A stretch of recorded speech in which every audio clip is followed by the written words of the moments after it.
Oke, ya teman-teman, selamat pagi. Sekarang saya berada di kantor BPJS Kesehatan Pusat ya, bersama Pak Ketua, Bu Sekjen, Dr. Sugit, dan mungkin yang lain nih Pak Direktur ya.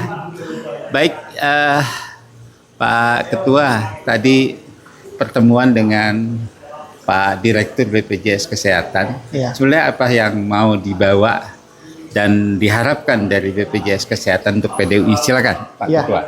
Baik, terima kasih Kang Hadi. Jadi memang alhamdulillah tadi kita sudah beraudiensi dengan Pak Dirut BPJS Kesehatan ya, di mana yang pertama memang kami mengundang beliau secara resmi untuk hadir pada acara pelantikan BPPDUI yang akan dilaksanakan 27 Juni di Jayasluansa ya.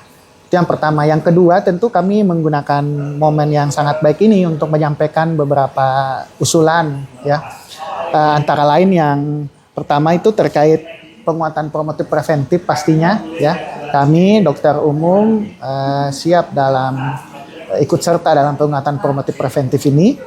Yang kedua, kita mendorong redistribusi ya. Pastinya kita mengingatkan kembali terkait pentingnya redistribusi ini. Bukan hanya permasalahan finansial, tapi bagaimana mutu pelayanan ini bisa makin kuat dengan adanya redistribusi ini ya.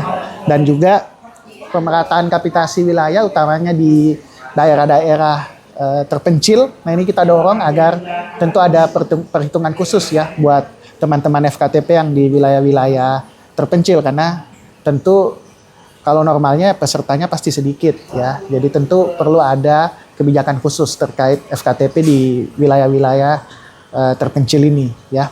Terus selanjutnya juga perluasan kerjasama FKTP kita dorong untuk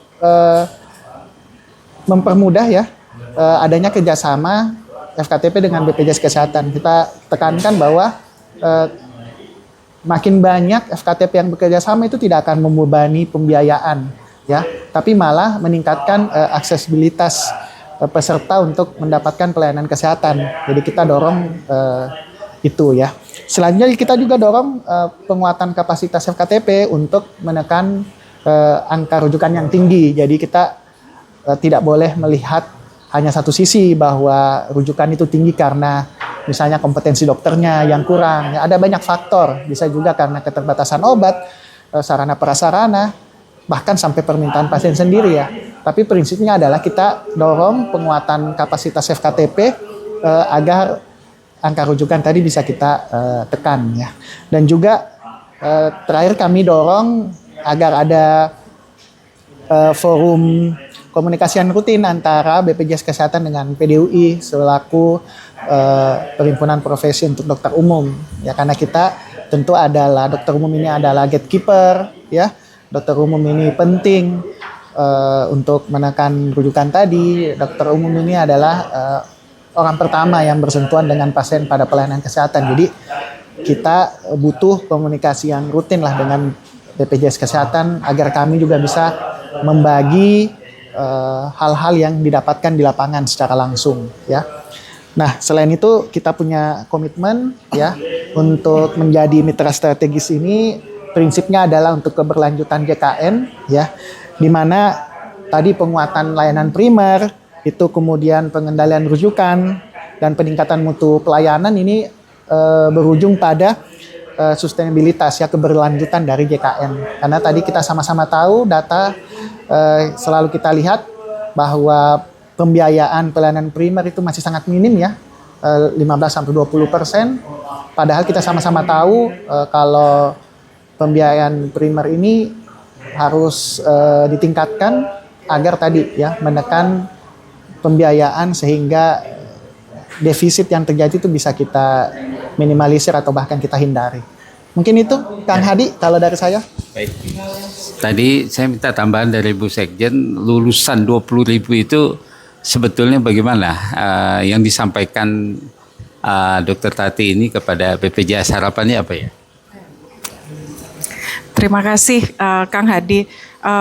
bahwa sebenarnya kalau lulusan hampir dalam satu periode itu kurang lebih kita itu bisa menghasilkan kurang lebih sekitar 4.000 sampai 5.000 dokter umum tuh dalam satu batch, artinya dalam satu tahun 4 kali pelaksanaan tuh sekitar 10 sampai 20.000. Artinya kalau dokter umum sebagai fondasi seharusnya tidak perlu, artinya perlu melibatkan dokter umum hari ini sebagai fondasi dalam pelayanan kesehatan terutama di tingkat layanan primer gitu. Dan lagi sampai sekarang tuh Pak, itu kan ada kebijakan bahwa hari ini spesialis-spesialis yang berada di layanan primer itu mendominasi, bahkan dari sisi kapitasi bahkan itu dinilai lebih tinggi, padahal tidak, karena 80 sampai 95% seluruh kewenangan dan kompetensi yang harus dimiliki itu mampu dikerjakan oleh semua teman-teman dokter umum dan mereka dikatakan layak dan mampu untuk bisa melaksanakan itu semua. Jadi dengan adanya hal itu kita berharap bahwa tidak ada kastanisasi lagi di dalam pelayanan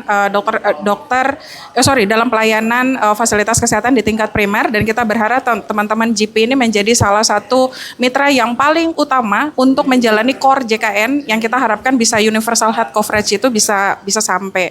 Kemudian yang kedua, berharap juga bahwa ada klaim non kapitasi yang hari ini plafonnya tuh kurang lebih 20, itu diperluas menjadi kurang lebih sekitar 100 kalau dimungkinkan, dan ini bisa menjadi salah satu solusi yang sangat praktis dan sangat memberikan kontribusi yang nyata bagi JKN.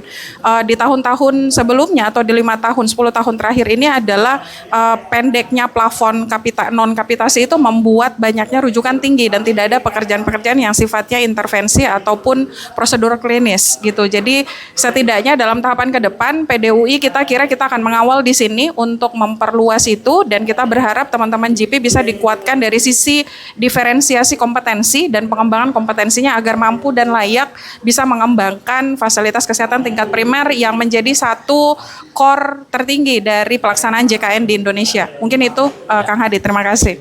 Saya sedikit lagi mau mendengar suara FKTP dan KRTL. Dari FKTP dulu, apa sih tadi permasalahannya dari FKTP? Ya, makasih Kang Hadi. Seperti yang disampaikan Pak Ketua tadi sudah cukup banyak ya. Di FKTP ini terutama masih terjadi kesenjangan kepesertaan ya, terutama plat merah sama FKTP terutama swasta dan juga oleh dokter umum yang dokter praktek mandiri ya, di mana di sini 80% pesertaan BPJS ini masih tersentralisir di puskesmas. Sedang untuk mengelola promotif preventif ini perlu pendekatan geografis ya, jangkauan layanan itu bisa terjangkau oleh peserta. Di sini terjadi kesenjangan juga, kejauhan antara karena pesertanya luas besar, jadi jangkauan pasien akan jauh, dan itu akan pengelolaan pasien-pasien katastrofik terutama DM dan hipertensi ini akan sulit, yang mana itu menyumbang terbesar sebenarnya angka rujukan ke FKTRL, sehingga kita fungsi dokter umum ini sebagai gatekeeper memang benar-benar bisa dimaksimalkan. Itu Dokter Hadi, kita mampu. Ya. Sekarang satu buat FKRTL nih, apa sih yang jadi masalah tadi? Baik, terima kasih. Jadi ada sedikit kendala di rumah sakit adalah ketika program rujuk balik ya. Ketika program rujuk balik ini dari FKTP atau mungkin dokter umum yang berbasis kompetensi itu tidak memahami beberapa aturan-aturan daripada standar dokter umum ataupun dari BPJS, sehingga ketika masuk ke rumah sakit kita kembalikan lagi sehingga kembali lagi pingpong. Nah ini juga salah satu yang akhirnya mencederai mungkin dari BPJS dan tentunya klinik beserta dengan rumah sakit. Nah mudah-mudahan dengan adanya kolaborasi BPJS dan PDUI sehingga ini bisa meningkatkan kompetensi dan pemahaman FKTP sehingga tidak pingpong ya Pak, tidak pingpong lagi antara rumah sakit dan klinik, sehingga memang kalau memang bisa ditangani di klinik atau di dokter mandiri maka itu langsung dikerjakan di dokter mandiri. Kenapa? Karena salah satu PR terbesar di rumah sakit adalah bagaimana tidak terjadi fraud. Nah, ini kalau apabila langsung kami tangkap sehingga tidak sesuai dengan regulasi, itu masuk ke fraud. Sehingga sebenarnya apa sih yang harus kita dasarnya adalah ya bagaimana klinik ini bisa melayani seluruh layanan-layanan yang sesuai dengan standar dokter umum dan tentunya dengan standar yang ada di BPJS seperti itu, Pak. Baik. Terima kasih teman-teman. Mungkin Pak Ketua kita ada yel apa nih PDUI untuk apa gitu. Ya, Ya. kita satu ID satu PDUI. Oke, silakan Pak Ketua pimpin. Oke. Kalau saya bilang satu ID, teman-teman bilang satu PDUI, ya. Oke. Satu ID, Satu PDUI.